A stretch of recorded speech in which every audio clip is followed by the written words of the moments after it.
Hello दोस्तों, नमस्कार। आज हम समझेंगे वैदिक सभ्यता के बारे में। आइए देखते हैं। वैदिक काल का विभाजन दो भागों में किया जाता है। ठीक है, वैदिक काल को विभाजन दो भागों में किया जाता है। पहला है ऋग्वैदिक काल। यह जो है 1500 से 1000 ईसा पूर्व चला था। ठीक है, 1500 से 1000 ईसा पूर्व जो है ऋग्वैदिक काल था हमारा। ठीक, उससे दूसरे नंबर पर है उत्तर वैदिक काल। दूसरा कौन सा है? वैदिक काल में दो काल आते हैं, ऋग्वैदिक काल और उत्तर वैदिक काल। पहला है ऋग्वैदिक काल जो 1500 से 1000 ईसा पूर्व चला है, और दूसरा है उत्तर वैदिक काल। ये 1000 से 600 ईसा पूर्व था। ठीक है, में किया गया था। ठीक है, आर्य सर्वप्रथम यानी जो आर्य लोग थे वो कहाँ बसे? आर्य सर्वप्रथम पंजाब एवं अफगानिस्तान में बसे। ठीक है, यानी जब मध्य एशिया से आर्य आए भारत में तो सबसे पहले कहाँ बसे? वे जो है पंजाब प्रांत में और अफगानिस्तान के क्षेत्र में, जो आजकल अफगानिस्तान के क्षेत्र में है, वहां पर वो सर्वप्रथम बसे थे। ठीक है, आइए आगे देखते हैं। मैक्स मूलर ने आर्यों का मूल निवास मध्य एशिया माना है। ठीक है, यानी मैक्स मूलर के अनुसार जो है आर्यों का जो है मूल स्थान कौन सा माना गया है? तो मध्य एशिया को माना गया है। ठीक है, ठीक है, आगे देखते हैं। आर्यों द्वारा निर्मित सभ्यता वैदिक सभ्यता कहलाई। यानी आर्यों ने जो है उनकी जो सभ्यता थी वह सभ्यता कौन सी थी? वैदिक सभ्यता थी। कौन सी सभ्यता थी? वैदिक। ठीक है, यह एक ग्रामीण सभ्यता थी। जो वैदिक सभ्यता थी वह कैसी सभ्यता थी? एक ग्रामीण सभ्यता थी। ठीक है, आर्यों की भाषा कैसी थी? संस्कृत थी। कैसी थी? संस्कृत। ठीक है, यानी आर्य कौन थे? जो मध्य एशिया से आए थे। किसने माना था इन्हें आर्य? ये किसने?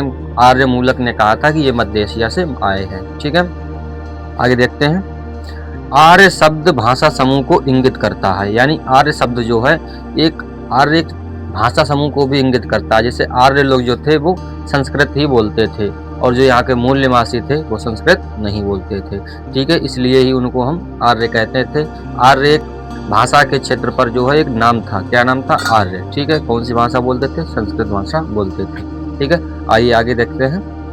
आर्यों के प्रशासनिक इकाई आरोही क्रम से इन 5 भागों में बटा था।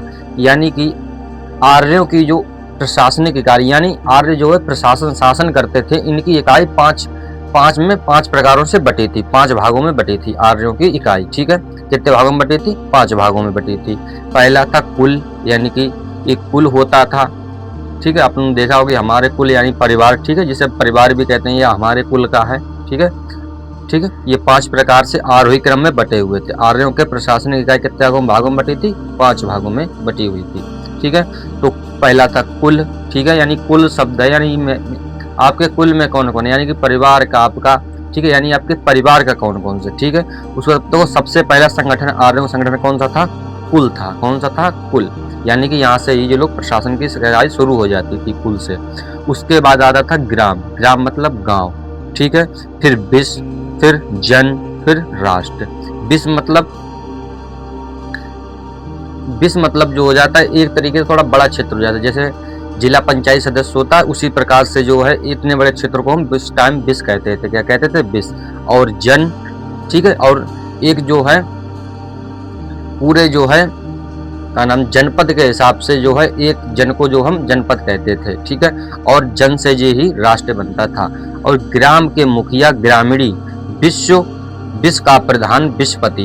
यानी कि ग्राम के मुखिया को क्या कहा जाता है? यानी जो गांव का मुखिया होता था वैदिक काल में, उसे जो है हम ग्रामीणी कहते थे। क्या कहते थे? ग्रामीणी कहते थे। और विश्व का प्रधान, विश्व समझ रहे? हमने कहा था एक क्षेत्र पंचायत के अनुसार विश्व का प्रधान कौन होता था? तो होते थे विश्वपति। कौन होते थे? विश्वपति। ठीक है, और एवं जन के शासक राजन कहलाते थे। जन मतलब जनपद। ठीक है, यानी जन के शासक को क्या कहलाते थे? जनपद। यानी देखो गांव के मुखिया को क्या कहलाते थे? ग्रामीणी। ठीक है, और विश्व के मुखिया को क्या कहते थे? यानी विश्व के प्रधान का, यानी कि जो मुख्य अधिकारी होता था उसको कहते थे विश्वपति। और जन के शासक को हम राजन कहते थे। क्या कहते थे? राजन। ठीक है, आगे देखते हैं। राज्य अधिकारियों में पुरोहित एवं सेनानी प्रमुख थे। ठीक है, यानी जो राज्य अधिकारी होते थे ऊंची पोस्ट पर जो है ज्यादातर पुरोहित मिलते थे, यानी पंडित, और सेनानी मतलब क्षत्रिय लोग ही होते थे वैदिक काल में। ठीक है, ये बताया गया है। राज्य अधिकारियों में पुरोहित एवं सेनानी प्रमुख थे, ठीक है, यानी राज्य अधिकारियों में जो बड़े बड़े ऊंचे पदों पर थे यही लोग प्रमुख हुआ करते थे, या ब्राह्मण शासन चलाते थे या क्षत्रिय, ना तो वैश्य को हक था कि वो शासन चलाएं और ना ही शूद्र को, ठीक है। आइए देखते हैं आगे। वशिष्ठ रूढ़िवादी एवं विश्वामित्र उदार पुरोहित थे, यानी वशिष्ठ जो है रूढ़िवादी एवं विश्वामित्र उदार पुरोहित थे। ये लोग जो वशिष्ठ एवं विश्वामित्र थे ये पुरोहित थे, मतलब ब्राह्मण या पंडित किसी को कह सकते हैं। ये लोग जो थे उदार व्यक्ति थे, मतलब उदार मतलब बड़ा ही शांत थे, और ये जो लोग जो है सभी वर्णों का सम्मान भी करते थे। कौन?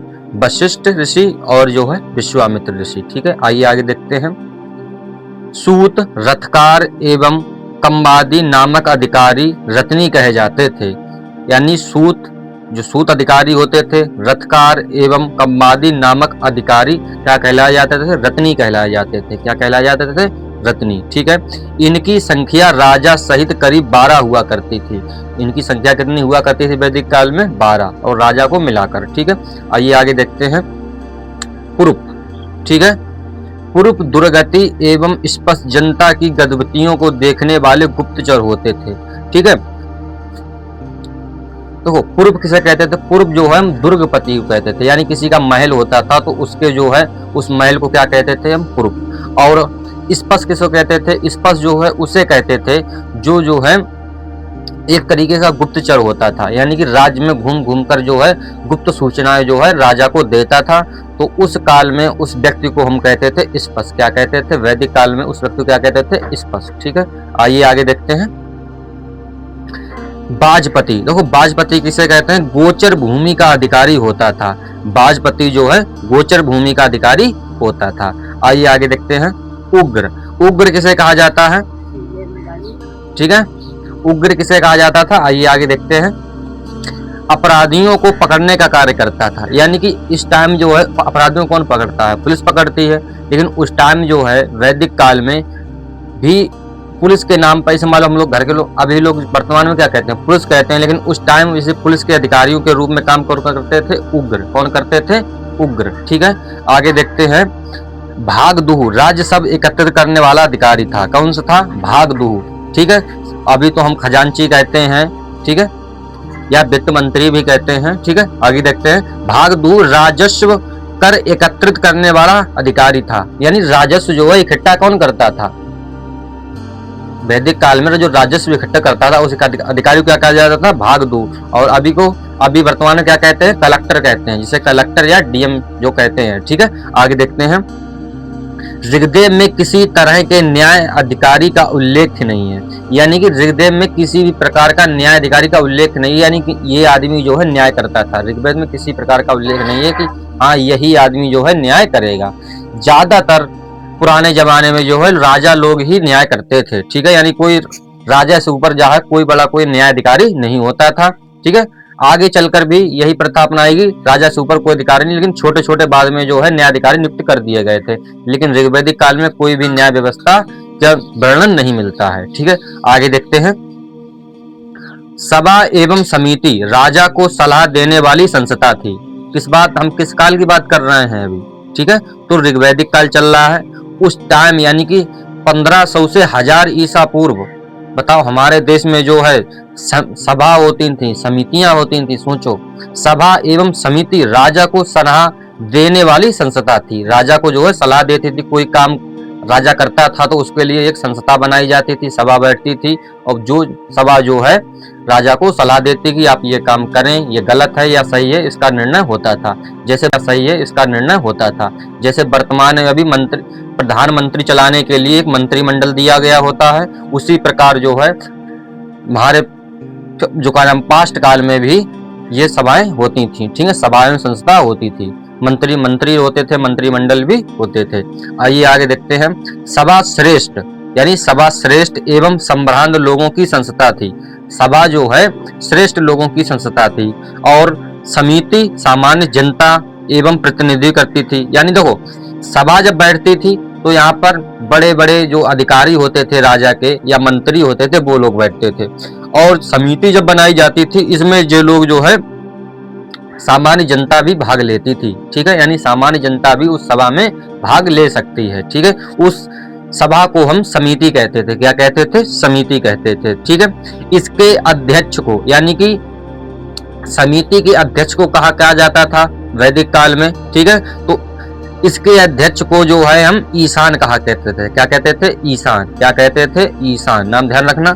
आगे देखते हैं, स्त्रियां सभा एवं समितियों में भाग ले सकती थीं, ठीक है। हम किस काल की बात कर रहे हैं? ऋग वैदिक काल की बात कर रहे हैं। उस टाइम जो स्त्रियों को इतना हक था कि वो सभाएं कर सकती थी, सभाओं में भाग ले सकती थी, ठीक है। लेकिन बाद में जो इनकी स्थिति और भी दयनीय होती चली गई। आगे हम देखेंगे, आइए आगे देखते हैं। स्त्रियां सभा एवं समितियों में भाग ले सकती थी, ठीक है। आइए आगे देखते हैं।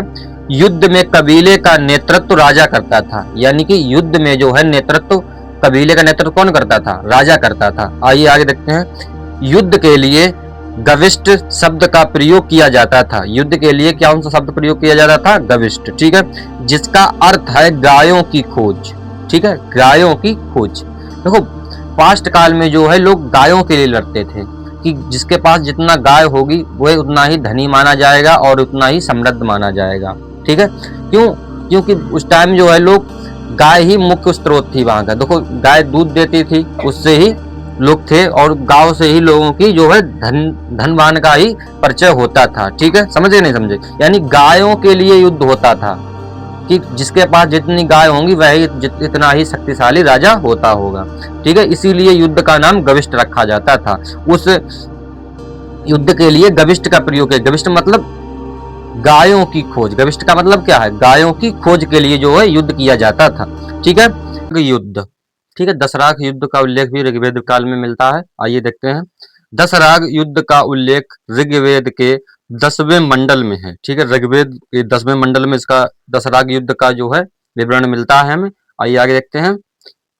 यह युद्ध परुशणी रावी नदी के तट पर सुदास एवं 10 जनों के बीच लड़ा गया था, यानी कि सिर्फ 10 जनों के बीच जो है लड़ा गया था, ठीक है। यानी युद्ध सुरसानी रवि नदी पर सुदास एवं 10 जनों के बीच लड़ा गया था, जिसमें सुदास विजयी हुआ था। कौन सुदास हुआ था? सुदास विजयी हुआ था दशरथ के युद्ध में। आइए आगे देखते हैं। उपनिषद, आगे देख लेते हैं, ये देख लेते हैं जरूर। उपनिषदों की संख्या कितनी है? कई बार लोग प्रश्न पूछते हैं उस हमारे हिंदू धर्म में उपनिषद कितने हैं? तो उपनिषद हैं 108। कितने हैं? 108, ठीक है। और महापुराणों की संख्या कितनी है? 18, ठीक है। और वेदांगों की रचना कितनी है? 6, यानी वेदांगों की संख्या कितनी है? 6 है। और वेदों की रचना 4 है, ठीक है। आगे देखते हैं। ऋग्वैदिक समाज 4 वर्णों में विभक्त था। ऋग्वैदिक काल जो था यानी ऋग्वैदिक समाज था, ये कितने कितने आगे देखते हैं। ऋग्वैदिक समाज 4 वर्णों में विभक्त था। कितने समाजों में विभक्त था? 4 समाज में विभक्त था। पहला समाज था ब्राह्मण समाज, दूसरा है समाज क्षत्रिय समाज, तीसरा है वैश्य और चौथा है शूद्र समाज, ठीक है। आइए आगे देखते हैं। यह विभाजन व्यवसाय पर आधारित था, ठीक है। इसमें कहा गया है किताब में कि ऋग्वैदिक काल में जो है हमारे 4 समाज थे, ठीक है। क्षत्रिय समाज, ब्राह्मण समाज, वैश्य और शूद्र समाज, ठीक है। ये 4 समाज थे और इन चारों समाजों का जो कार्य था वो कर्म पर आधारित था, यानी कि जैसा आप कर्म करेंगे वैसी ही आपको जो है वर्ण मिलेगा। वर्ण मतलब जाति, ठीक है। वर्ण वर्ण व्यवस्था किसके लिए? जाति है, वर्ण से ही जाति आती है, ठीक है। तो वर्ण इसमें कहा गया है कि यह विभाजन व्यवसाय पर आधारित था, यानी कि इसका जो विभाजन था, वर्ण कौन ब्राह्मण कहलाएगा, कौन क्षत्रिय कहलाएगा, कौन वैश्य कहलाएगा, कौन शूद्र कहलाएगा, इसका जो विभाजन कौन कैसे किया जाएगा? तो इसका विभाजन कर्म के आधार पर किया जाएगा, यानी कि जैसा आप कर्म करेंगे वैसा ही आपको वर्ण मिलेगा और वर्ण के हिसाब से आपको एक जाति मिलेगी, ठीक है। यानी कि आप अगर आप शूद्र वाला काम नहीं करते हैं तो आप भले ही जाति से यानी कि जन्म से जो है जन्म से जो है आप भले ही शूद्र हों, लेकिन आप ये काम नहीं करते हैं शूद्रों वाले, तो आप मान लो क्षत्रिय वाले काम करते हैं या ब्राह्मणों वाले काम करते हैं तो आप ब्राह्मण कहलाएंगे, ठीक है। ये बात जो है ऋग्वैदिक काल में कही गई थी, ठीक है। आइए आगे देखते हैं। इसमें कहा गया है कि ब्राह्मण परम पुरुष, यानी परम पुरुष किसमें कहा गया, परम पुरुष किसके लिए कहा गया है, परम पुरुष ब्रह्मा के लिए कहा गया है। किसके लिए कहा गया है, ब्रह्मा के लिए। यानी ब्राह्मण जो है ब्रह्मा के मुख से उत्पन्न हुए हैं, ऐसा कहा गया है ऋग्वैदिक काल में। यानी कि जो है ब्राह्मण समाज जो है कहां से आया, ब्रह्मा जी के मुख से जो है इनका जन्म हुआ है। ठीक है। और क्षत्रियों का जन्म कहां से हुआ है भाई, भुजाओं से हुआ है, यानी कि यहाँ से। ठीक है। भुजाओं से जो है क्षत्रिय उत्पन्न हुए हैं। और वैश्य उनकी जांघाओं से समझ रहे हैं, जांघाओं से वैश्यों का जो है उत्पत्ति हुई है। और शूद्र जो है उनके पैरों से उत्पन्न हुए हैं, शूद्र जो है उनके पैरों से उत्पन्न हुए हैं। ठीक है। आइए आगे देखते हैं। आर्य समाज पितृ प्रधान था। आर्य समाज जो था, यानी आर्य जो लोग थे, ये इनमें जो है पितृ समाज था, यानी कि यहाँ पर पिता की आज्ञा का ही पालन होता था। यानी कि घर में जो पिता होता था वही घर का मुखिया होता था, उसकी जो है पिता के बगैर कोई काम नहीं किया जाता, उनकी आज्ञा के बगैर। ठीक है। आज भी हमारे हमारे जो है समाज में ज्यादातर जो लोग हैं पितृ प्रधान ही आज तक भी हैं। ठीक है। आगे देखते हैं। आर्यों का समाज जो तो है पितृ प्रधान है, और आज भी है थोड़ा थोड़ा। ठीक है। अब तो थोड़ा थोड़ा रवैया चेंज हो रहा है, लेकिन आज भी है। ठीक है। आइए आगे देखते हैं। समाज की सबसे छोटी इकाई परिवार या कुल होती थी। यानी कि समाज की जो है, समाज मतलब संगठन, समाज का मतलब क्या है, संगठन। एक प्रकार का संगठन ही समाज बनाता है। ठीक है। तो संगठन का सबसे छोटी इकाई कौन सी होती है, परिवार ही होती है। आप कहीं भी देख लो, संगठन की सबसे छोटी इकाई परिवार ही मिलेगी। यानी परिवार में आप जैसे मान लो आपके भाई हैं, तो आप एक संगठन में आ गए ना, किसके किसके मारे आ गए, परिवार के मारे के तो आ गए कि हाँ मेरे भाई हैं, ये मेरा मेरा संगठन है, समझे।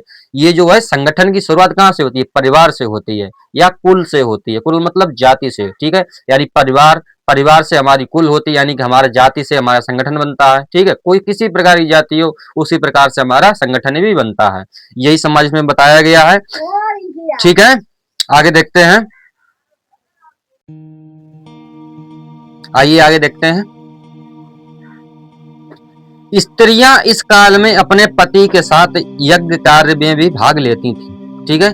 यानी ऋग्वैदिक काल में जो है स्त्रियां जो है अपने पति के साथ या अपने परिवार के साथ यज्ञ कार्य जो होता है उसमें भाग भी ले सकती थी। ठीक है। कौन से काल में, ऋग्वैदिक काल में। ठीक है। आगे नहीं होता था, आगे जो है स्त्रियों की दशा और खराब होती चली गई। ठीक है। लेकिन ऋग्वैदिक काल में उनको ये अधिकार था कि वो यज्ञ में जो है भाग ले सकती थी। ठीक है। आइए आगे देखते हैं। बाल विवाह एवं पर्दा प्रथा का प्रचलन नहीं था। ठीक है, ध्यान से सुनिए। जो बाल विवाह है ये हमारे जो है संस्कृति का हिस्सा नहीं था, लेकिन बाद में जो है बाल विवाह, जब अंग्रेजों का शासन हुआ, जब मुगलों का शासन हुआ, तब उस टाइम जो है बाल विवाह की जो है प्रथा लाई गई थी। ठीक है। और जो पर्दा प्रथा थी उसी टाइम भी आई थी, लेकिन ऋग्वैदिक काल में ये प्रथाएं नहीं थी। इसमें कहा गया है साफ साफ, बाल विवाह एवं पर्दा प्रथा का ऋग्वैदिक काल में प्रचलन नहीं था। यानी बाल विवाह और पर्दा प्रथा, पर्दा प्रथा समझते हैं आप, यानी मुंह ढांकना, स्त्रियां जो है मुंह ढांकती हैं, इस प्रथा का प्रचलन जो है ऋग्वैदिक काल में नहीं था। ठीक है। आइए आगे देखते हैं। विधवा अपने मृतक पति के छोटे भाई देवर से विवाह कर सकती थी। यानी कि ऋग्वैदिक काल में यह किसी महिला की स्त्री खत्म हो गई है या सॉरी पति खत्म हो गया है, तो उसको ये अधिकार होता था कि भी अपने देवर से जो है उससे शादी कर ले। ठीक है। यानी ऋग्वैदिक काल में अपने देवर से उसकी शादी करा दी जाती थी। ठीक है। आइए आगे देखते हैं। स्त्रियां शिक्षा ग्रहण करती थी, यानी स्त्रियां जो है शिक्षा भी ग्रहण करती थी, स्त्रियां पढ़ती थी ऋग्वैदिक काल में। सोचो कितना अच्छा काल रहा होगा, मेरे हिसाब से तो अच्छा है। सभी स्वतंत्रताएं थी स्त्रियां को। शूद्र भी जो लोग थे उन्हें भी अधिकार था पढ़ने लिखने का। क्यों, सभी को कर्म के हिसाब से था, यानी जैसा आप कर्म करेंगे वैसी ही आपको जाति मिलेगी। मेरे हिसाब से ऋग्वैदिक काल सही है। आप लोग क्या सोचते हैं बताइए भाई। ठीक है। मेरे हिसाब से ऋग्वैदिक काल सही था। शूद्रों को भी लोग अपनी मनमानी करने का हक था, सभी को अपनी, यानी जैसा आप, जिसमें आप में बाहुबल है तो आप जो है किसी भी जाति से अलग चेंज हो सकते हैं। ठीक है। लेकिन आगे ये दशा गिरती चली गई हमारे समाज की। ठीक है। यानी अभी हम वैदिक सभ्यता पढ़ रहे हैं। ठीक है। आइए देखते हैं। ऋग्वैदिक में लोपामुद्रा, घोषा, सिक्ता एवं अपाला एवं विश्वास जैसी विदुषी स्त्रियों का भी वर्णन है। यानी ये स्त्रियां कैसी थी, विदुषी। ठीक है। आगे देखते हैं। गार्गी ने याज्ञवल्क्य को वाद विवाद की न्याय की चुनौती दी थी। ठीक है। आगे देखते हैं। अब ये समझ लेते हैं ध्यान से।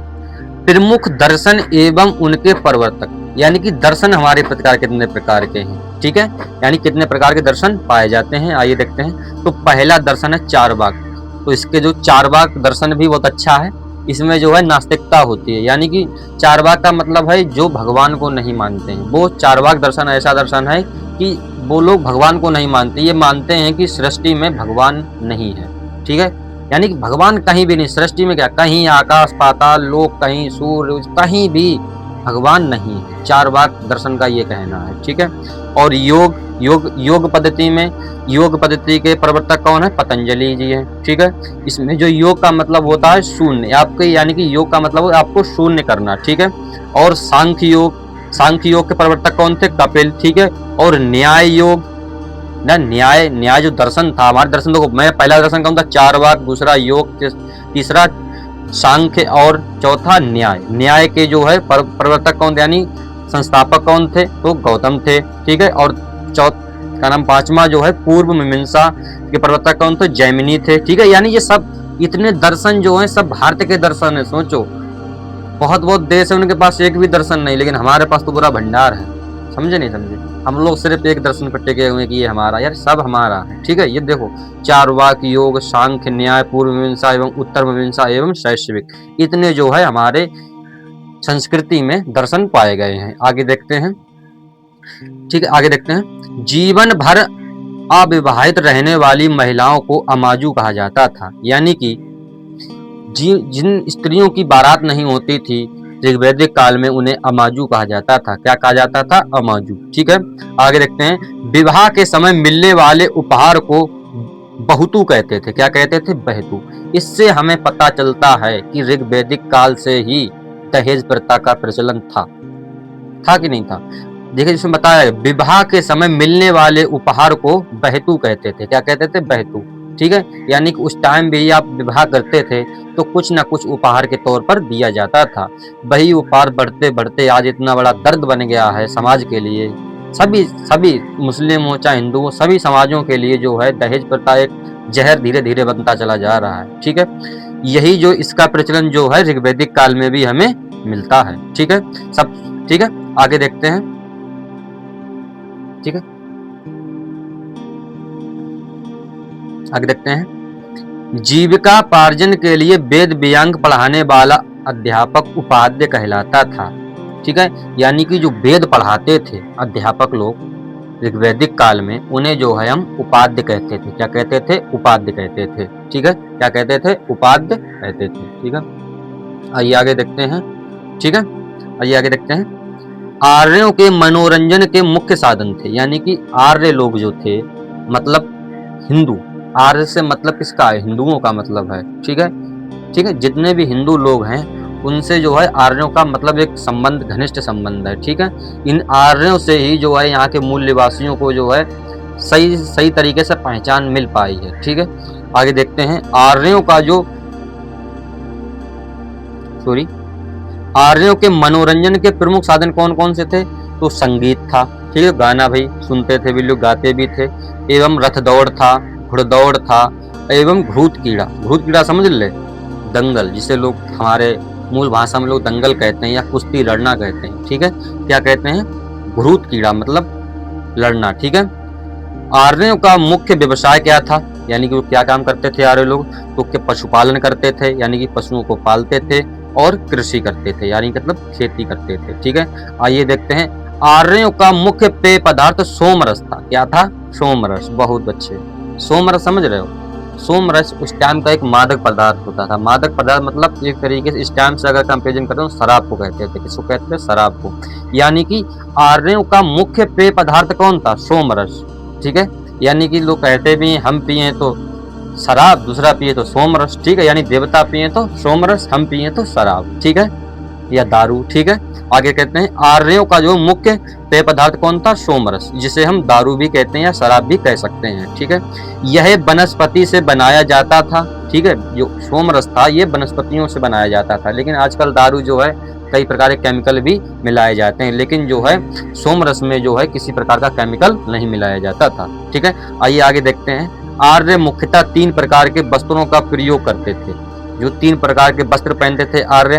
तो पहला वस्त्र था बास, अधिवास एवं उस्सीस। अंदर पहनने वाले कपड़े को हम नीवी कहा जाता था, जिसे ठीक है, यानी कि अंदर पहनने वाले मतलब अंडरवियर को, ठीक है, यानी कि ठीक है, अंदर पहनने वाले कपड़े को हम क्या कहते थे? नीवी कहते थे। क्या कहते थे? नीवी। ठीक है, आगे देखते हैं। महर्षि कणाद को भारतीय परमाणुवाद का जनक कहा जाता है। ठीक है, महर्षि कणाद को जो है भारतीय परमाणुवाद का जनक कहा जाता है। ठीक है, आइए आगे देखते हैं। गाय को अधन्या, यानी गाय को क्या कहा जाता था? अधन्या। अधन्या क्यों कहा जाता था? अधन्या इसलिए कहा जाता था कि ये ना मारे जाने वाला पशु है, यानी कि गाय का जो है वध नहीं किया जा सकता, यानी कि मारा नहीं जा सकता उसे। ठीक है, समझे?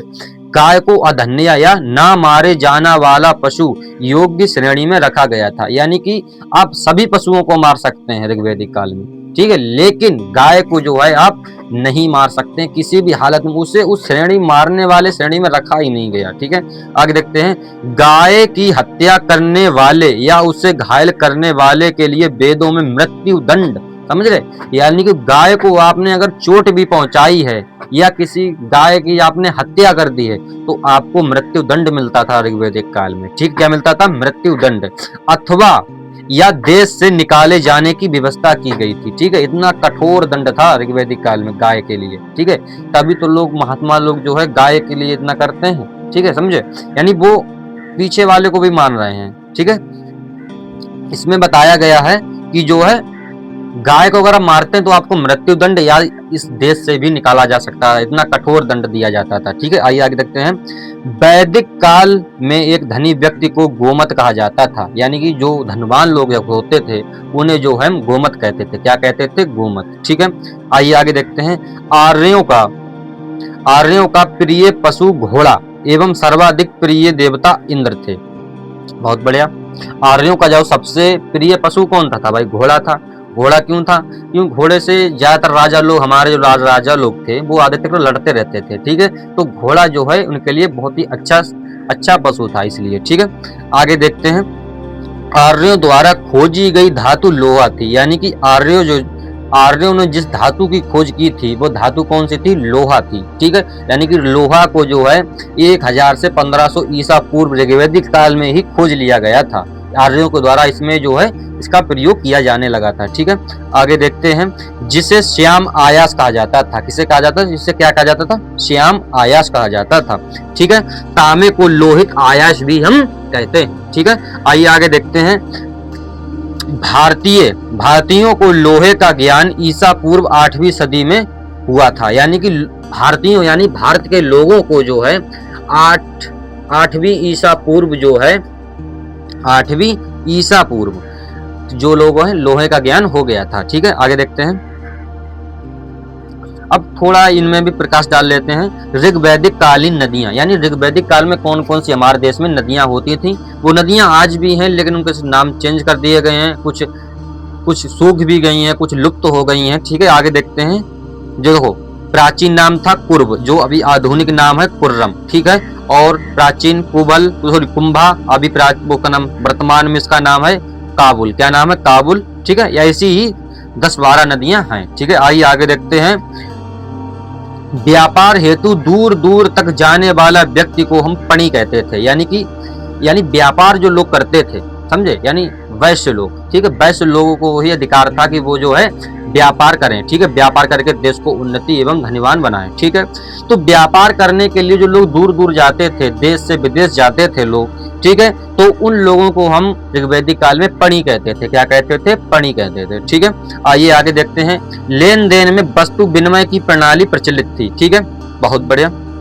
लेन देन में वस्तु विनिमय प्रणाली प्रचलित थी, यानी कि उस टाइम पैसा नहीं चलता था। ठीक है, यानी कि वस्तु ऐसे मान लो ये शर्ट है मुझे, और मुझे ये शर्ट नहीं चाहिए, मुझे और कुछ चीज चाहिए, और दूसरे को जो है मैं ये शर्ट दान करके जो है दूसरे से चीज ले सकता हूँ, यानी कि वस्तु से वस्तु ली जा सकती है। ठीक है, यानी आप ये वस्तु दो और ये वस्तु ले जाओ। उस टाइम पैसा नहीं चलता था, ना किसी प्रकार की मुद्रा चलती थी ऋग्वैदिक काल में। ठीक है, इसमें ये बताया गया है, इसमें जो है लेन देन को वस्तु विनिमय यानी एक वस्तु आप दो और दूसरी वस्तु ले जाओ। ठीक है, समझे नहीं समझे? एक वस्तु से दूसरी वस्तु मिलेगी। ठीक है, आइए आगे देखते हैं। ऋण देकर ब्याज लेने वाले को बेकनाट, ठीक है, यानी ऋण देकर, समझे, यानी कि किसी आदमी को आप कर्जा देते हैं और उससे आप ब्याज लेते हैं, ठीक है, आज भी लोग ब्याज लेते हैं, ठीक है, सभी लोग लेते हैं, गांव में शहरों में क्षेत्र में, ठीक है, बहुत लोग लेते हैं। तो ऋण देकर ब्याज लेने वालों को जो है ऋग्वैदिक काल में सूदखोर कहा जाता था। सूदखोर, समझ रहे, यानी कि ये जो है सूदखोर है, या बेकनाट कहा जाता था। क्या कहा जाता था? बेकनाट या सूदखोर कहा जाता था। सूदखोर समझ रहे, यानी कि ये सूद खाता है, ठीक है। आगे देखते हैं, मनुष्य एवं देवताओं के बीच मध्य की भूमिका निभाने वाले देवता के रूप में अग्नि की पूजा की जाती थी, ठीक, बहुत बढ़िया। आगे देखते हैं, मनुष्य एवं देवताओं के बीच, यानी मनुष्य और देवताओं से मिलने का जो रास्ता है वो अग्नि थी। कौन सी थी? अग्नि, यानी कि जब यज्ञ लोग करते थे तो अग्नि भी जलती थी, यानी अग्नि से ही ये निभाने वाली देवता के रूप में अग्नि की पूजा की जाती है। अग्नि को हम इसलिए पूजा करते हैं कि ये देवताओं से हमें मिलाती है। जब यज्ञ करते हैं तो उसमें आग निकलती है, आग से और यज्ञ से जो है देवता प्रसन्न होते हैं, इसीलिए जो है आग को हम पूजा भी करते हैं, ठीक है। आगे देखते हैं, ऋग्वैदिक में उल्लेखित नदियों में सरस्वती सबसे पवित्र नदी मानी जाती थी, यानी ऋग्वैदिक काल में सरस्वती जो नदी थी वो सबसे पवित्र मानी जाती थी ऋग्वैदिक काल में, ठीक है। आइए आगे देखते हैं, ऋग्वेद में गंगा का 1 बार और यमुना का उल्लेख 3 बार हुआ है, यानी कि जो हमारी गंगा नदी है इसका ऋग्वेद वेद में इसका जो है गंगा का 1 बार और यमुना का 3 बार उल्लेख हुआ है, ठीक है। यानी गंगा का कम उल्लेख हुआ है 1 बार और यमुना का 3 बार उल्लेख हुआ है, ठीक है। इसमें सिंधु नदी का उल्लेख सर्वाधिक बार हुआ है, ठीक है। यानी कि जो लोग बसे भी इसी, जो आर्य लोग थे वे कहाँ बसे थे? अफगानिस्तान और इधर जो है पाकिस्तान के पास पंजाब प्रांत में बसे थे, ठीक है। तो यहाँ पर जो है एक बीच में सिंधु नदी जाती थी, यानी सिंधु नदी जाती, तो इसका जो है इस प्रचलन भी सबसे अधिक बार, सिंधु नदी का प्रचलन भी अधिक बार मिलता है, ठीक है। आइए आगे देखते हैं, उत्तर वैदिक काल में इंद्र के स्थान पर, यानी उत्तर वैदिक काल में इंद्र के स्थान पर प्रजापति सर्वाधिक प्रिय देवता हो गए थे। देखो, उत्तर वैदिक काल, अब ऋग्वैदिक काल खत्म हुआ, ठीक है। ऋग्वैदिक काल के बाद कौन सा आया? उत्तर वैदिक काल। ये कितना पुराना है उत्तर वैदिक काल? 1000 से 600 ईसा पूर्व। और ऋग्वैदिक काल कितना पुराना है? 1500 से 1000 ईसा पूर्व, इतना अनुमान लगाया गया है, ठीक है। और ये 1000 से 600 ईसा पूर्व पुराना बताया गया है उत्तर वैदिक काल, ठीक है। आइए आगे देखते हैं, उत्तर वैदिक काल, ठीक है। उत्तर वैदिक काल में राजा के राज्यसेवक के समय राजसूय यज्ञ का अनुष्ठान भी किया जाता था, ठीक, बहुत बड़ा।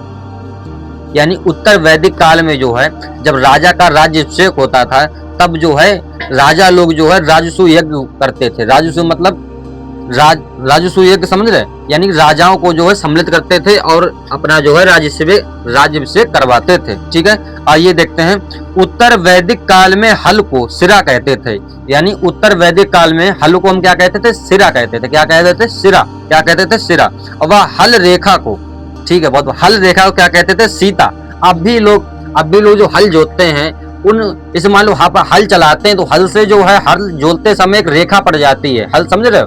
हल नहीं देखा है तो मैंने तो देखा है भाई, जिन लोगों ने नहीं देखा है वो देख लें, ठीक है, कहीं भी जाकर, ठीक है। हल रेखा को जो है, हल रेखा को क्या कहते थे ऋग्वैदिक काल में? सीता कहते थे। क्या कहते थे? सीता। यानी कि जो लाइन पड़ती थी उस लाइन को क्या कहते थे हम? सीता कहते थे। क्या कहते थे? सीता, ठीक है। आइए आगे देखते हैं, उत्तर वैदिक काल में निष्क और शतमान मुद्रा की इकाइयां थी, लेकिन समझो ध्यान से, ऋग्वैदिक काल में जो है पैसे का प्रचलन नहीं था, लेकिन उत्तर वैदिक काल में जो है मुद्राएं आ गई। कौन कौन सी? निष्क और शतमान मुद्राएं जो हैं आने लगी, ठीक है। आइए आगे देखते हैं, सिक्कों का प्रचलन का कोई प्रमाण नहीं मिलता है। इसमें बात बताया गया है, मुद्रा तो चलती थी, अब पता नहीं किसकी चलती थी, लेकिन सिक्कों का चलन का कोई प्रमाण नहीं मिलता है, ठीक है। ये बात तो कन्फर्म है लोगों की, निष्क और शतमान मुद्राएं इकाइयां थी, लेकिन जो है एक भी जो है मुद्रा यानी सिक्के का प्रचलन नहीं पाया गया है, एक भी लोगों को नहीं मिल पाई अभी तक, ठीक है। आगे देखते हैं, सांख्य दर्शन भारत के सभी दर्शनों में सबसे प्राचीन दर्शन है। जो सांख्य दर्शन है, जिसे गौतम बुद्ध ने भी शिक्षा ली थी, किसकी? सांख्य योग की। ठीक है, सांख्य योग की जो है गौतम बुद्ध ने भी शिक्षा ली थी। यह दर्शन जो है सब भारत का सबसे प्राचीन दर्शन है। कौन सा? सांख्य। ठीक है, सांख्य दर्शन जो है भारत के सभी दर्शनों में सबसे प्राचीन है। ठीक है, इसके अनुसार मूल तत्व 25 हैं। इसके अनुसार जो है मूल तत्व कितने हैं? 25 हैं, और जिनमें प्रकृति पहला तत्व है, यानी कि 25 तत्वों, इसका पहला तत्व जो है प्रकृति है। आगे देखते हैं, सत्यमेव जयते, सत्यमेव जयते, सत्यमेव जयते मडकोपनिषद से लिया गया है। यानी कि जो हमारा एक उपनिषद है, उसका उपनिषद का नाम है मडकोपनिषद, यानी उपनिषद मडको उपनिषद से लिया गया है। इसी उपनिषद में यज्ञ की तुलना फूटी नाव से की गई है। यानी कि यज्ञ की तुलना जो है फूटी नाव से की गई है। ठीक है, अब पता नहीं क्यों की गई है। फूटी यज्ञ की तुलना जो है एक फूटी नाव से की गई है। ठीक है, और इसमें ही सत्यमेव जयते, सत्यमेव जयते जो है हमारे जो है न्याय व्यवस्था का एक नारा भी है, जहां हर में लिखा होता है संविधान में सत्यमेव जयते, यानी कि सत्य की जीत। ठीक है, सत्यमेव जयते जो है मडको उपनिषद से लिया गया है। किससे? मडको उपनिषद से लिया गया है। ठीक है, आगे देखते हैं,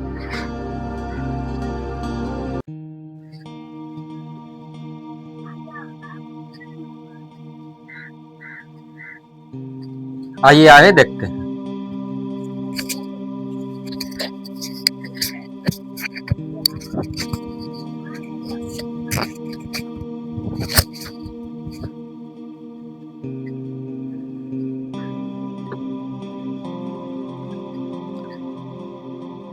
आइए आगे देखते हैं, ऋग्वैदिक काल देवता, यानी ऋग्वैदिक काल में देवता कैसे होते थे। ठीक है, किस किस प्रकार के होते थे। आइए आगे देखते हैं, ऋग्वैदिक कालीन देवता।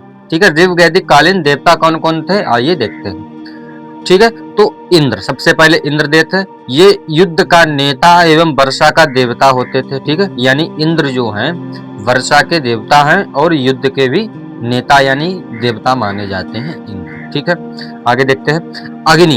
अग्नि देवता एवं मनुष्य के बीच मध्यस्थ, यानी कि त्रिभु से मिलाने वाली जो है कोई देवता है, उन देवता का नाम है अग्नि। क्या नाम है? अग्नि। यानी कि जो पुरुष को जो है देवता से मिलाते हैं, उस देवता का नाम, यानी भगवान से मिलाते हैं, पुरुष को जो है भगवान से मिलाते हैं, तो ऐसे देवता का नाम क्या है? अग्नि। क्या नाम है? अग्नि। ठीक है, आइए आगे देखते हैं, वरुण। वरुण किसे कहते हैं? पृथ्वी एवं सूर्य के निर्माता, यानी जिन्होंने पृथ्वी को रचा है। किसने रचा है? वरुण ने रचा है। किसने? वरुण। एवं सूर्य, यानी सूर्य को भी किसने बनाया है? वरुण ने बनाया है। एवं समुद्र का देवता भी वरुण को कहा जाता है। विश्व के निमायक भी कहा जाता है, निमायक व शासक, यानी कि विश्व के निमायक एवं शासक वरुण को कहा जाता है। सत्य का प्रतीक भी वरुण देवता को कहा जाता है। ऋतु परिवर्तन एवं दिन व रात के कर्ता को भी हम वरुण देवता ही कहते हैं। यानी दिन रात कौन करता है? ऋतु परिवर्तन कौन करता है? तो ये वरुण देवता करते हैं ऋग्वैदिक कालीन के अनुसार। ठीक है, आइए आगे देखते हैं, घौ। ये आकाश का देवता एवं सबसे प्राचीन देवता है घौ। क्या नाम है? घौ। ठीक है, आगे देखते हैं, सोम। सोम देवता है ये वनस्पति देवता, यानी वनस्पतियों के देवता कौन है? सोम। कौन है? सोम। ठीक है, और इसे ही वनस्पति देवता कौन है? सोम। और सोम रस, यानी वनस्पतियों को जब गलाया जाता था, उनसे एक रस निकाला जाता था, तो सोम रस जो है, सोम रस को ही जो लोग जो है कौन पीते थे? आर्य लोग पीते थे, इसीलिए उसका नाम हमने सोमरस रखा था इन लोग आर्य लोगों ने। ठीक है, आगे देखते हैं, ऊषा। ऊषा जो है प्रगति एवं उत्थान के देवता थे। कौन? ऊषा प्रगति एवं उत्थान के देवता थे। अश्विन विपत्तियों को हरने वाले देवता थे। कौन? अश्विन। विपत्तियों को, यानी विपत्ति को जो आपकी हर ले, तो उसे क्या कहते हैं? अश्विन देवता थे। ठीक है, पूषण, यानी पशुओं के देवता, यानी पशुओं के देवता कौन थे? पूषण। क्या नाम था? पीषण।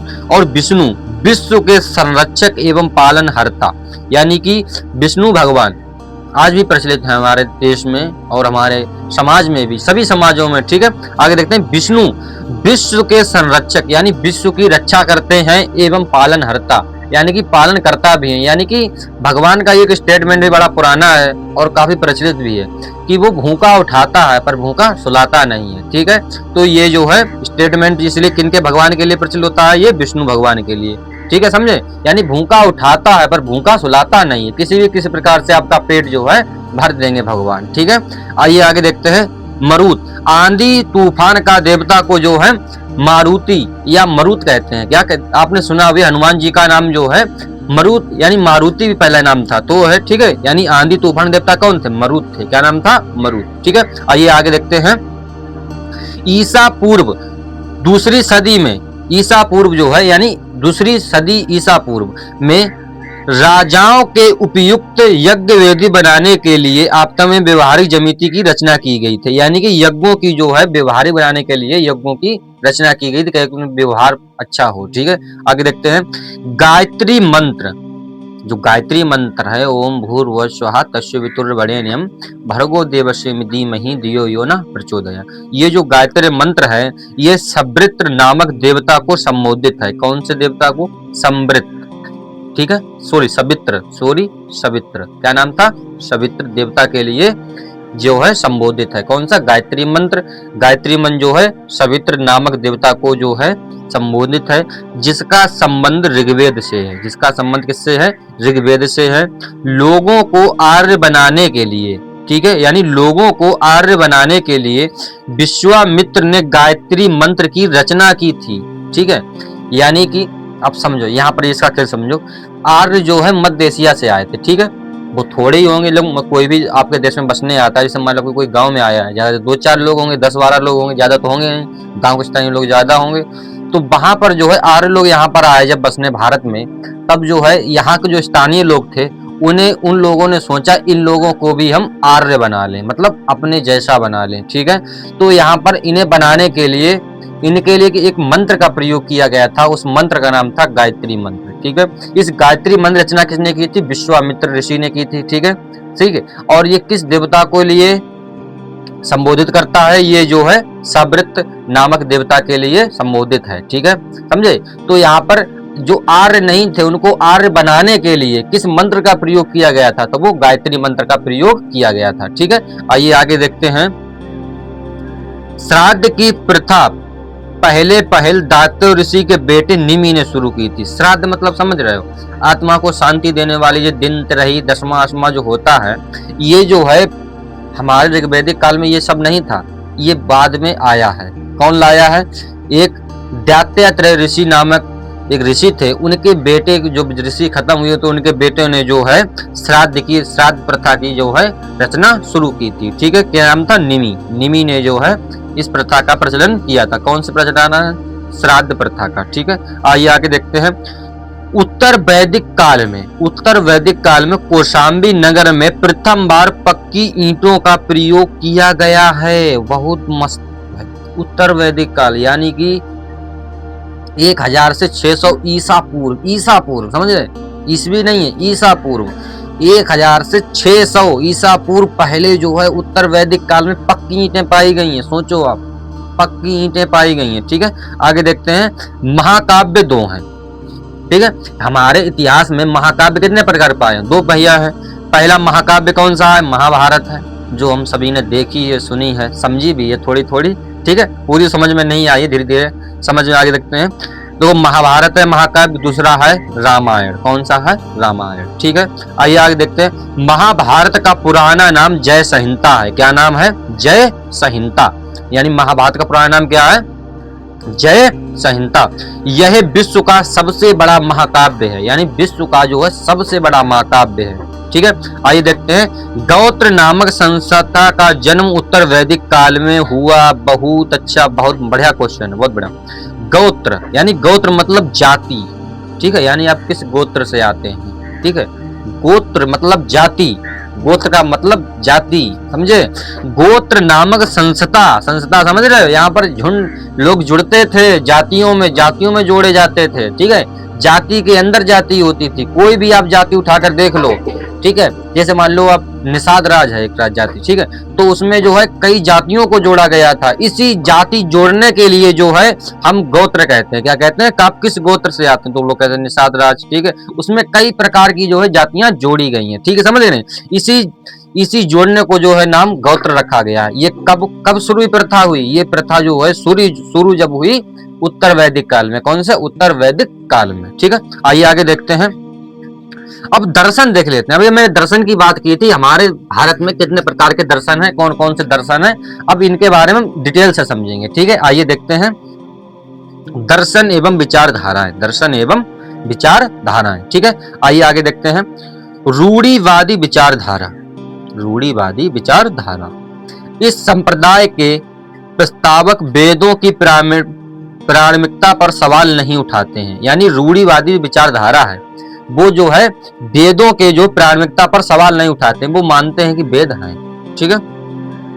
इनके अनुसार वेद मोक्ष का रहस्य छिपाए। जो रूढ़िवादी विचारधारा के लोग हैं उनके अनुसार जो है वेद मोक्ष का रहस्य छिपाए। मोक्ष मतलब एक सभी धर्मों का एक लास्ट पॉइंट मोक्ष ही होता है, ठीक है। किसी ने निर्माण कहा है, किसी ने जन्नत कहा है, किसी ने मोक्ष कहा है, किसी ने कुछ कहा है, ठीक है। समझ गए? नहीं समझ गए? तो यहाँ पर जो सभी धर्मों का एक लास्ट पॉइंट है, ठीक है, मोक्ष, ठीक है। समझे? नहीं समझे? आया मोक्ष, ठीक। उसके बाद जो है वो इसके अनुसार वेद मोक्ष का रहस्य छिपाए सर्वोच्च प्रकाशित धर्म ग्रंथ हैं, ठीक है। ये मानते हैं कि वेद जो है सर्वोच्च प्रकाशित धर्म ग्रंथ हैं। कौन? रूढ़िवादी विचारधारा के लोग। 6 उप संप्रदायों का सांख्य एवं योग एवं न्याय एवं वैषम्य मीमांसा और वेदांत को षट दर्शन कहा जाता है, ठीक है। आइए आगे देखते हैं सांख्य विचारधारा। यानी सांख्य विचारधारा क्या है? आइए आगे देखते हैं सांख्य विचारधारा में आपको क्या क्या मिलेगा, ये देखते हैं। सांख्य दर्शन शास्त्र के प्राचीनतम विचार पद्धति है। सांख्य का शाब्दिक अर्थ है गिनना, ठीक है। यानी सांख्य का शाब्दिक अर्थ क्या है? गिनना, ठीक है। आइए आगे देखते हैं इस विचारधारा के अनुसार ब्रह्मा प्रभाव या कारक नहीं है, बल्कि आत्मा ज्ञान ही मोक्ष की ओर ले जाता है। यानी सांख्य योग कहता है कि आप जो है, आपको अगर पता चल गया है कि आपके अंदर आत्मा है और आपने उसे देख लिया, ठीक है, तो आप जो है मोक्ष पा सकते हैं सांख्य योग विचार की धारा के अनुसार, ठीक है। यानी कि उस पद्धति में आपको योग करना पड़ेगा। योग मतलब ध्यान, ठीक है। यानी आंख बंद करके आपको बैठना पड़ेगा, ठीक है। समझे? नहीं समझे? आपको अपने अंदर जाना पड़ेगा, ठीक है। और आप में आप उस आत्मा को पहचान लेते हैं तो आप जो है मोक्ष की प्राप्ति कर सकते हैं, ठीक है। सांख्य विचारधारा में ये बताया गया है, ठीक है। यह विचारधारा, यानी सांख्य विचारधारा की बात कर रहे हैं हम, ठीक है। यह विचारधारा द्वैतवाद में विश्वास रखती है, अर्थात आत्मा तथा पदार्थ दो पृथक सत्ताएं हैं। यानी आत्मा और पदार्थ जो है अलग अलग जो पृथक सत्ताएं हैं। यह अवधारणा सभी ज्ञान का आधार है। इस ज्ञान को 3 मुख्य अवधारणाओं में प्रयुक्त किया जाता है: प्रत्यक्ष, अनुभूति एवं अनुमान। यानी कि जो है इस ज्ञान को इन्होंने 3 प्रकार से बांटा। यानी कि आत्मा को जो है आप प्रत्यक्ष देख सकते हैं, ठीक है, या उसे अनुभूति कर सकते हैं। अनुभूति मतलब एहसास कर सकते हैं, या उसका आप अनुमान निकाल सकते हैं, अनुमान, निष्कर्ष या शब्द श्रवण। यह विचारधारा अन्वेषण की प्रणाली के लिए प्रसिद्ध रही है, ठीक समझे। आगे देखते हैं योग विचारधारा। योग विचारधारा क्या है? आइए देखते हैं। इसके अनुसार मानव शरीर का प्रयोग तथा ध्यान का प्रयोग कर मुक्ति कर सकता है। यानी योग विचारधारा के अनुसार आप जो है मानव शरीर का प्रयोग करके, ये मानव शरीर है इसका प्रयोग करके व ध्यान का प्रयोग करके, यानी कि तो सांख्य योग में सिर्फ ध्यान की बात की गई, शरीर को हटा दिया गया है, लेकिन योग विचारधारा में ये बात लाई गई है कि मानव का शरीर प्रयोग करके, यानी कि आप कर्म भी करते रहिए, ठीक है। ये बात नहीं आप कर्म ना करें, कर्म छोड़ दें, बस लोटा लाए बस घूमते रहें, ठीक है। समझे? नहीं समझे? इसके अनुसार मानव शरीर का प्रयोग व ध्यान का प्रयोग कर मुक्ति प्राप्त कर सकते हैं, ठीक है।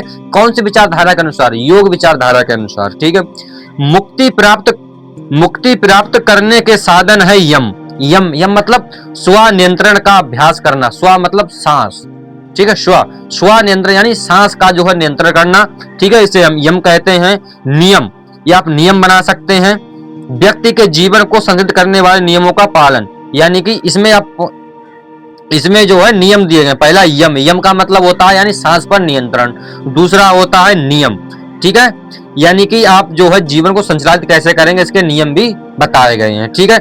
आगे देखते हैं, उसके बाद बताया गया है प्रत्याहार। प्रत्याहार मतलब विषय का चयन, ठीक है, यानी विषय का चयन, समझ रहे हैं, यानी विषय का चयन। आप ध्यान में क्या करना चाहते हैं, आप शून्य की प्राप्ति करना चाहते हैं या नाम जप करना चाहते हैं, ठीक है। उसके बाद जो है विषय का चयन भी हो गया। उसके बाद धारणा, मन को स्थिर रखना, यानी कि मन को एक बिंदु पर टिकाना ही, ठीक है, यानी चौथा क्या है, धारणा, यानी कि मन को स्थिर करना। पांचवा है ध्यान, यानी चयनित विषय पर ध्यान एकाग्र करना, यानी कि आपने कोई, मान लो कोई आपने किसी पर पॉइंट रख दिया, यानी आप जिस विषय को सोच रहे हो बस उसी विषय के बारे में सोचें, तब जो है आपको जो है मोक्ष की प्राप्ति हो सकती है, ठीक है। और ध्यान के बाद जो है समाधि, मन तथा पिंड का विलय ही स्वयं पूर्ण रूप से विच्छेद होने का कारण है, ठीक है, यानी कि उसमें योग को जो विचारधारा बताई गई है। आगे देखते हैं न्याय विचारधारा। न्याय विचारधारा क्या कहती है, इसके न्याय विचारधारा कहती है इसमें मुक्ति प्राप्त करने के लिए तर्कपूर्ण चिंतन पर विश्वास किया जाता है। न्याय विचारधारा में, ठीक है, यानी न्याय विचारधारा में आप अपने सवालों का जवाब दीजिए और तर्कपूर्ण, यानी कि आपको कुछ तर्क होना चाहिए कि आप इसे क्यों मान रहे हैं, क्यों नहीं मान रहे हैं। ये नहीं भक्ति भाव से बस हम ये लोहे अगरबत्ती जला रहे हैं बस हमारा काम हो जाए, लेकिन इसमें न्याय विचारधारा में ऐसा नहीं है। इसमें साफ साफ कहा गया है कि इसमें मुक्ति प्राप्त करने के लिए तर्कपूर्ण चिंतन पर विश्वास किया जाता है, यानी कि आप तर्क दो तब आपका चिंतन सही है, ठीक है। बगैर तर्क के आप, श्री कृष्ण भगवान ने भी कहा है कि आपका जो, जब तक तर्क आपके पास नहीं होगा तब तक आपके पर विश्वास नहीं किसी चीज पर कर सकते हैं, ठीक है। आपके पास अगर तर्क होगा तो आप किसी भी चीज पर विश्वास कर सकते हैं, ठीक है। बगैर तर्क के विश्वास फूटता ही नहीं है, समझे नहीं समझे। बगैर तर्क के यानी बगैर सवाल के आपके पास विश्वास के मन में पूर्ण रूप से बैठेगा ही नहीं, ये बात कृष्ण भगवान कहते हैं, ठीक है। आइए आगे देखते हैं। इस विचारधारा का मानना है कि निष्कर्ष, श्रवण तथा उपमा जैसे तर्क सम्मत साधनों का प्रयोग कर मनुष्य सभी समस्याओं की सत्यता का जांच कर सकता है। इसका ये मानना है कि ईश्वर ने न केवल ब्रह्मांड की रचना की है बल्कि उसका पालन और संहार भी करते हैं। यानी न्याय विचारधारा के अनुसार ये भी कहा गया है कि ईश्वर ने सिर्फ ब्रह्मांड को ही नहीं बनाया है। ईश्वर ने ये माना है कि जो है उसको मैं चलाता भी हूँ और उसको नष्ट भी मैं करता हूँ, ठीक है। इसका भी जो है इसमें जो है उल्लेख दिया गया है न्याय विचारधारा में, ठीक है। यानी ईश्वर ने न केवल ब्रह्मांड की रचना की है बल्कि वह उसका पालन एवं संहार भी करता है। पालन कौन करते हैं, श्री विष्णु भगवान। संहार कौन करते हैं, महादेव, ठीक है। इसीलिए वो है भभूत भी लगाते हैं उनके शिष्य, ठीक है। आगे देखते हैं वैशेषिक विचारधारा। यह विचारधारा ब्रह्मांड के भौतिकता की में विश्वास करती है। इसके अनुसार ब्रह्मांड का हर पदार्थ 5 मुख्य तत्वों अग्नि, वायु, जल, पृथ्वी, आकाश से बना है, ठीक है, बहुत बढ़िया। वैश्विक विचारधारा यानी कि सब वैश्विक विचारधारा ये मानती है कि हमारे ब्रह्मांड में ऐसी कोई भी चीज है जो आपको दिख रही है, समझे नहीं समझे। ब्रह्मांड में ऐसी भी कोई भी चीज है, कोई भी चीज उठा लो, उसमें जो है ये 5 तत्व जरूर पाए गए होंगे। उसमें अग्नि पाई गई होगी, अग्नि का उसमें संश्लेषण होगा, वायु होगी, जल होगा, पृथ्वी होगा और आकाश होगा। आकाश मतलब आकाश से कुछ ना कुछ लिया गया होगा, या सूर्य लिया गया या तप लिया गया, कुछ भी लिया गया जरूर होगा, ठीक है। यानी कि कौन सी विचारधारा के अनुसार, वैशेषिक विचारधारा के अनुसार जो है हमारा शरीर भी पंचभूतों से मिलकर बना है, यानी कि 5 तत्वों से मिलकर बना है। 5 तत्व कौन से हैं, अग्नि, वायु, जल, पृथ्वी व आकाश से बना है। इस विचारधारा का दृष्टिकोण अत्यंत वैज्ञानिक है। इसके द्वारा परमाणु सिद्धांत का भी विकास हुआ है। यानी इसी विचारधारा के अनुसार जो है परमाणु का भी विकास हुआ, समझे। हमारे बाबा लोग जो है कितना ज्ञानी थे यार, समझे नहीं समझे। आगे देखते हैं मीमांसा विचारधारा। मीमांसा का वास्तविक अर्थ है तर्कपूर्ण चिंतन। यानी मीमांसा का वास्तविक अर्थ क्या है, तर्कपूर्ण चिंतन, यानी कि चिंतन आप करिए, तर्क से आप हरा सकते हैं दूसरे को। आज के लोग तार्किक ज्यादा होते जा रहे हैं, समझे। तो यहाँ पर जो है मीमांसा विचारधारा की जो है विचारधारा बढ़ती जा रही। कौन सी? मीमांसा विचारधारा। यानी कि आप किसी आपको आप तर्क दे दो तो वो शांत हो जाएगा, लेकिन जब उसको तर्क नहीं मिलेगा तब वो व्याकुल रहता है। ठीक है, यह व्याकुलता स्वाभाविक भी है। ठीक है, समझे नहीं। विश्वास का जो अंकुर होता है वो सिर्फ तर्क से फूटता है, समझे। विश्वास आप तभी कर सकते हैं जब आप किसी प्रकार का उसे तर्क देंगे। ठीक है, आइए आगे देखते हैं। अनुप्रयोग। यदि व्यक्ति को धार्मिक श्रेष्ठता, कामा, स्वर्ग तथा मुक्ति प्राप्त करनी है, यानी कि किसी व्यक्ति को स्वर्ग जाना है, जन्नत जाना है, समझे नहीं समझे। जन्नत समझ रहे, मुसलमान लोगों में कहते हैं जन्नत। क्या कहते हैं? जन्नत। ठीक है, आइए आगे देखते हैं। मुक्ति जाना है तो उसे वेदों के द्वारा नियमित सभी कर्तव्यों की पूर्ति करनी होगी। यानी मीमांसा विचारधारा यह मानती है कि उसे स्वर्ग की प्राप्ति करनी है, तो उसे जो वेदों में जो क्रिया बताई गई है जिससे व्यक्ति को रहना चाहिए, उसी प्रकार से जो है तभी स्वर्ग का जो है आप जो है स्वर्ग में जा सकते हैं। ठीक है, इस दर्शन का मुख्य बल वेदों के अनुष्ठानिक भाग पर था। यानी कि मीमांसा विचारधारा यह मानती है कि जो वेदों में नियम कानून बताए गए आप उसी के अनुसार चलते हैं तो आपको जो है स्वर्ग की प्राप्ति होगी। ठीक है, इसीलिए इस दर्शन में विभिन्न वर्गों के बीच सामाजिक अंतर को निहित रूप से वैधता प्रदान की गई है। ब्राह्मणों के द्वारा इसका प्रयोग लोगों पर वर्चस्व स्थापित करने में किया गया है, समझे। इसी विचारधारा के अनुसार मीमांसा विचारधारा हमारे, देखो हमारे ये सब हमारे देश की विचारधाराएं हैं और इन्हीं विचारधाराओं में सभी लोग बटे हुए हैं, समझे। कोई योग करता है, कोई कहता है योग कर लो तो आप मोक्ष को प्राप्ति कर लेंगे। ठीक है, कोई कहता है कर्म करिए और ठीक है कर्म करते करते जो आपको मोक्ष प्राप्ति हो जाएगी। कोई कहता है आप शून्य की जो है प्राप्ति कीजिए, आपको जो है मोक्ष मिल जाएगा। कोई कहते हैं आप तर्कपूर्ण चिंतन करिए, आपको जो है मोक्ष मिल जाएगा। लेकिन मीमांसा विचारधारा यह क्या कहती है कि आप जो है वेदों में जो कानून बताए गए आप अगर उसके अनुसार चलते हैं तो जो है आपको जो है स्वर्ग की प्राप्ति होगी, समझे नहीं समझे, स्वर्ग की प्राप्ति होगी। और इसी विचारधारा को उठाकर ब्राह्मणों ने, ब्राह्मण मतलब पंडितों ने हम पर राज किया है। ठीक है, आइए आगे देखते हैं। आइए आगे देखते हैं वेदांत विचारधारा क्या कहती है। वेदांत विचारधारा क्या कहती है? देखो मैंने अभी मीमांसा विचारधारा समझी है। विचारधारा में यानी ब्राह्मणों ने इसी विचारधारा के अनुसार जो है हम पर राज किया है। वो मीमांसा विचारधारा मानती है कि जो वेदों में कानून नियम बताए गए उनसे अनुसार ही आप जो है नियम पालन करें तो आपको स्वर्ग की प्राप्ति हो जाएगी। ठीक है, और इसी अनुसार जो है ब्राह्मणों ने राज किया, क्योंकि ब्राह्मण सबसे ऊपर हैं। मीमांसा विचारधारा के अनुसार ब्राह्मण सबसे ऊंचे है और ब्राह्मण ही राज करते थे। इसी विचारधारा के अनुसार जो है ब्राह्मणों ने इतने साल जो है हम पर राज किया है। ठीक है, आइए आगे देखते हैं वेदांत विचारधारा। वेदांत विचारधारा क्या कहती है? इस दर्शन के आधार पर निर्माण करने वाले प्राचीनतम ग्रंथ बादरायण द्वारा लिखित ब्रह्मा सूत्र एवं वेदांत सूत्र थे।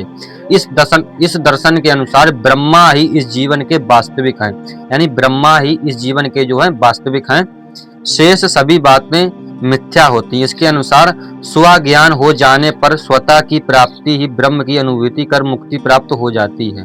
ठीक है, यानी वेदांत सूत्र यह मानता है कि स्वयं को जो जान लेता है वह ही स्वर्ग की प्राप्ति कर लेता है, यानी स्वयं को जो जान लेता है कि मैं कौन हूँ। ठीक है, तो यह बात किसमें की गई है? वेदांत सूत्र में, यानी जो अपने आप को खोजता है कि मैं कौन हूँ। ठीक है, समझे नहीं, यानी स्वयं का ज्ञान हो जाने पर स्वतः इस ब्रह्मा की ज्ञानी यानी ब्रह्मा की जो है प्राप्ति हो जाती है। ठीक है, यह तर्क ब्रह्मा तथा आत्मा के अविनाशी तथा शाश्वत बना देता है। ठीक है, आगे देखते हैं नास्तिक विचारधारा। नास्तिक विचारधारा क्या कहती है? ये वेदों की मौलिकता पर विश्वास नहीं करते, यानी कि नास्तिक विचारधारा के जो लोग हैं वो वेदों को नहीं मानते। देखो नास्तिक उन्हें कहते हैं, देखो आप लोग ये समझ दो, ये बात अपने दिमाग से निकाल दो, नास्तिक उन्हें कहते हैं जो भगवान को नहीं मानते। नहीं, वेदों के अनुसार नास्तिक वे लोग हैं जो वेदों को जो है भगवान द्वारा निर्मित नहीं, जो वेदों को नहीं मानते हैं, समझ लो।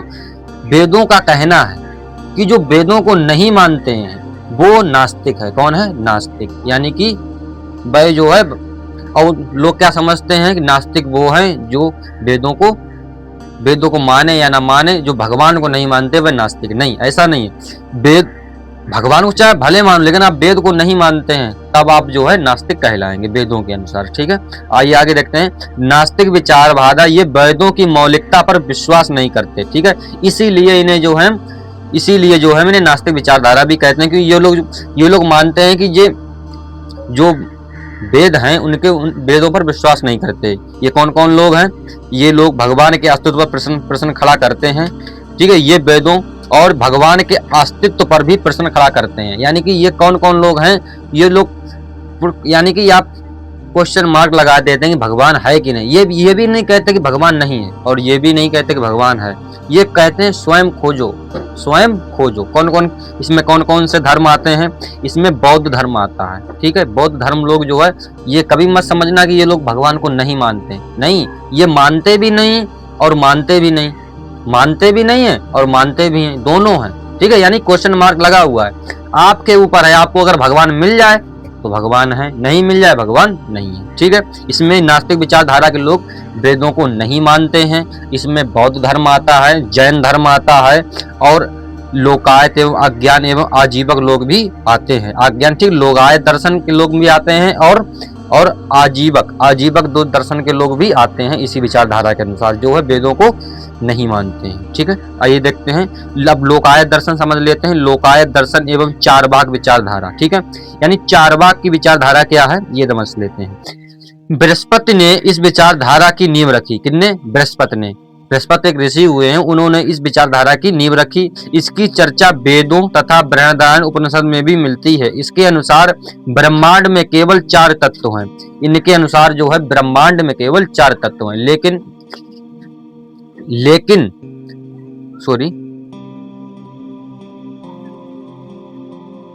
लेकिन वैशेषिक विचारधारा के अनुसार 5 तत्व हैं। कितने? वैशेषिक विचारधारा के अनुसार 5 तत्व हैं: अग्नि, वायु, जल, अग्नि और आकाश। लेकिन चारवाक विचारधारा के अनुसार इसमें आकाश को नहीं तत्व माना गया है, 5वां। ठीक है, यानी आकाश को जो है, इसमें आकाश की भूमिका को हटा दिया गया। यानी कि हमारा जो तत्व है, यानी जो हमारा शरीर है, ब्रह्मांड में, जो लोग मानते हैं ब्रह्मांड में हर कोई चीज जो है 4 तत्वों से मिलकर बनी है। कौन कौन से 4 तत्व हैं? अग्नि, पृथ्वी, जल, वायु, और इसमें आकाश को हटा दिया गया। यानी हमारा शरीर भी जो है चारवाक विचारधारा के अनुसार अग्नि, पृथ्वी, जल, वायु से बना हुआ है। इसमें आकाश को हटा दिया गया है। लेकिन वैशेषिक विचारधारा के अनुसार इसमें आकाश में भी जोड़ा गया है। ठीक है, आगे देखते हैं।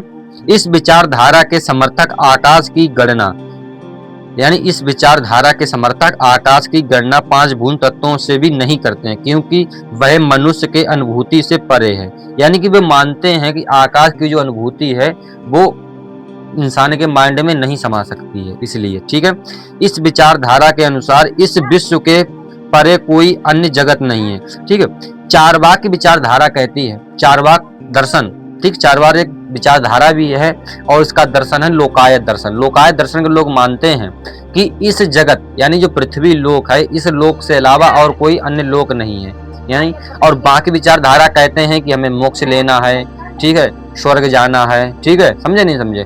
लेकिन लोकायत दर्शन कहता है, ठीक है, इस विचारधारा के अनुसार इस विश्व के परे, यानी कि जो हमारा विश्व है, इस विश्व से अलग कोई अन्य जगत नहीं है। यानी इस विश्व से अलग जो है कोई अन्य जगत नहीं है कि जहां हम मृत्यु के बाद जाएंगे। लेकिन बाकी विचारधाराएं ये दावा करती हैं कि जो है कि हम अन्य कहीं हम जाएंगे, हमारा निर्वाण होगा या हमें मोक्ष मिलेगा। ठीक है, लेकिन लोकायत दर्शन भी कहता है कि आप मर जाएंगे, आप कहीं नहीं जाएंगे, यहीं रहेंगे। ठीक है, सही समझे नहीं समझे? यही बात कही गई इसमें।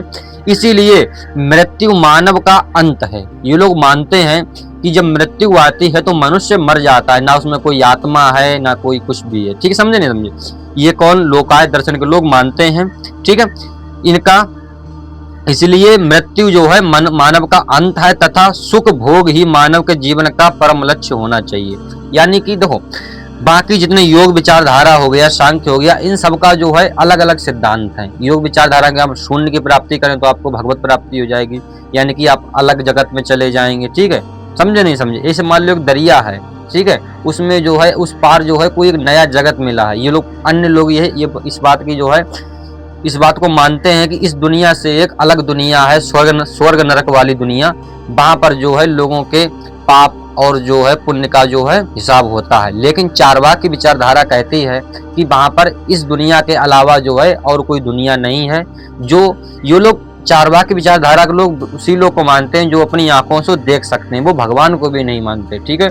यानी कि जो उन्हें आंख से दिखता है वो उसी को मानते हैं, ठीक है। समझे नहीं समझे?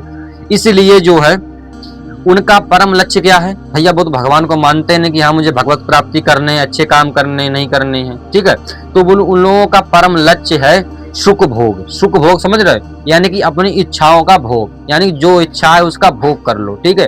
ये जो विचारधारा है लोकायत दर्शन की, ये यूरोप में बहुत है, ठीक है। वो लोग जो है सिर्फ शरीर को ही देखते हैं, ठीक है। यानी कि वो लोग किसी मोक्ष या किसी प्रकार की जो है विचारधारा को नहीं मानते हैं, वो सिर्फ सुख भोग को ही अपना परम लक्ष्य मानते हैं। यानी जितना का जितना हो सके भोग कर लो, समझे नहीं समझे? किसी भी चीज को खा लो, कुछ भी कर डालो, समझे नहीं? किसी चीज का भोग करना, ठीक है, ठीक है। सुख भोग ही मानव जीवन का परम लक्ष्य होना चाहिए।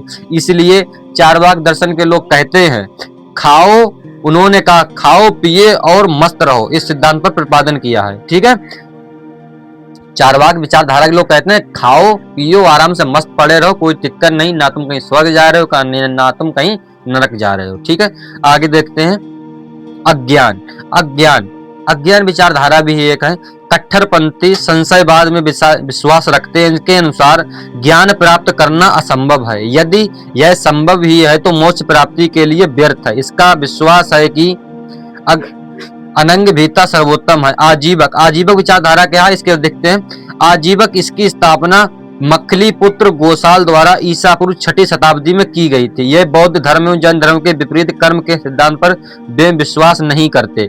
ये कर्म को भ्रामक मानते हैं। यानी कि देखो जैन धर्म एवं बुद्ध धर्म में भी कर्म के सिद्धांत को माना गया है। कर्म सिद्धांत मतलब यानी कि जैसा आप कर्म करेंगे वैसा आपको फल मिलेगा, ठीक है। लेकिन आजीवक विचारधारा के अनुसार ये लोग जो है कर्म को भी नहीं मानते। ये मानते हैं कि कर्म जो है हमें जो है भटका देता है, ठीक है, नहीं समझे? ये कर्म का यानी आप जैसे मान लो कर्म करें और फल की चिंता ना करें, ठीक है। यानी कर्म करें और फल जो है मिल जाए। ये लोग जो है कर्म को भ्रामक मानते हैं। यानी कि ये लोग कहते हैं, ये लोग जो है कर्म के सिद्धांत पर विश्वास नहीं करते, समझे? यानी कि आप काम करेंगे तभी आपको फल मिलेगा, ये लोग नहीं मानते हैं। फल तो मिलेगा ऐसे भी ले लो, ठीक है। यानी कर्म करना जरूरी नहीं है, ये लोग ऐसा मानते हैं आजीवक लोग, ठीक है। जो यानी कि ये लोग मानते हैं जितना भी भाग्य हमारे में है बस उतना हमारे पास चल के आएगा। आजीवकों का मतलब ये है कि जो जितना हमारे भाग्य में है, हम चाहे कर्म करें या ना करें, खटिया पर लेटे रहें, कुछ भी करें, लेकिन जो हमारे भाग्य में है वो हमें मिलता रहेगा। समझे नहीं समझे? आजीवक लोगों का ये कहना है, ठीक है। वो लोग कहते हैं कर्म क्यों करो, जब जो हमारे नसीब में वो हमारे पास चल कर आएगा, ठीक है। लेकिन बाकी विचारधारा लोग बाकी लोग क्या कहते हैं कि आप कर्म करिए, ठीक है, ठीक है, कर्म करिए, फल जो है आपको मिल जाएगा धीरे धीरे, ठीक है। लेकिन आजीवक लोग मानते हैं कि जो है कर्म करना बेकार है, ठीक है। जो हमारे जीवन में घटित होगा वो है स्वतः घटित हो जाएगा, इसलिए हमें कर्म करने की कोई जरूरत नहीं है, ठीक है। आइए आगे देखते हैं। इसने बहुत, ठीक है। उत्तर प्रदेशों में श्री बस्ती आजीवकों का प्रमुख केंद्र था। यानी कि देखो भाई उत्तर प्रदेश के श्री बस्ती जिला में जो है आजीवकों का प्रमुख केंद्र भी था। आजीवक मतलब जो है मानते हैं कि सब कुछ जो है अपने आप हो जाएगा, कर्म करने की जरूरत नहीं है, ठीक है। इनका जो है मुख्य केंद्र कहाँ था? श्री बस्ती में, ठीक है। आजीवक संप्रदाय को मानने वाले निराकार आत्मा की अवधारणा के विपरीत आत्मा को भौतिक रूप में विश्वास करते हैं। यह भाग्यवाद एवं नियतिवाद में विश्वास करते हैं। इन लोगों के लिए भाग्य ही सब कुछ होता है। यानी आजीवक लोगों के लिए भाग्य ही सब कुछ होता है, समझे नहीं समझे? यानी जो हमारे भाग्य में होगा, नसीब में होगा, वही मिलेगा हमको, चाहे हम कितना भी हाथ पैर मार लें, ठीक है। आगे देखते हैं। वेदांत दर्शन में उपनिषद, भगवत गीता और अभी हमने वेदांत दर्शन भी पढ़ा था नहीं पढ़ा था? वेदांत दर्शन में उपनिषद, भगवत गीता और ब्रह्मा सूत्र को ज्ञान का प्रमुख स्रोत माना जाता है। इन तीनों ग्रंथों का प्रमुख रूप से प्रस्थानी कहा जाता है। अब यहाँ पर जो है यहीं पर जो है वैदिक सभ्यता समाप्त होती है। यानी इतना जो सब हमने पढ़ा है ये सब जो है वैदिक सभ्यता में दर्शन विचारधाराएं भी आई थी, और जो है इतना जो सब रीति रिवाज थे हमने सभी प्रकार को जाना, ठीक है। वैदिक सभ्यता यहाँ पर समाप्त होती है, वैदिक सभ्यता, ठीक है। अब मिलते हैं नेक्स्ट वीडियो में, तब तक के लिए जय हिंद, जय भारत, ठीक है।